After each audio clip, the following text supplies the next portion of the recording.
तर नमस्कार सगळ्यांना. आज आपण कल्याण नगर मध्ये आहोत. पाऊस खूप पडत आहे. जर गरज असेल तरच तुम्ही बाहेर निघा. खूप पाऊस पडत आहे. मी कल्याण नगर समोर बाबा कल्याणींचा बंगला आहे. बरोबर बाबा कल्याणीच्या बंगल्याच्या समोर हे झाड पडलेलं आहे. तुम्ही जर कल्याण नगर मधून येत असाल इराणी कॅफेला किंवा कुठेही जात असाल की इराणी कॅफेच्या बरोबर इराणी कॅफेच्या रस्त्याला इथं झाड पडलेलं आहे. गाड्या सावकाश चालवा.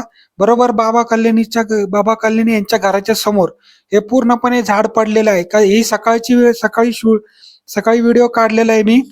तर कदाचित लोकांनी तिथे येऊन काढून टाकला असेल मला माहित नाही.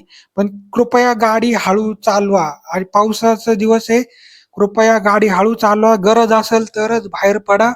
हे पूर्णपणे झाड पडलेलं आहे. बरोबर बाबा कल्याण यांच्या घराच्या समोरच्या रोडला हे झाड पडलेलं आहे. ही सकाळची वेळ होती.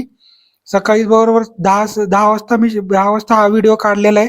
कृपया गाडी सावकाश चालवा आणि कृपया झाडाखाली गाडी लावू नका. तुमच्या गाडीचं नुकसान होऊ शकतं. पाऊस खूप पडतोय. जागोजागी पाणी भरलेलं आहे. हे पूर्ण झाड पडलेलं आहे. ICICI बँक पण आहे इथं.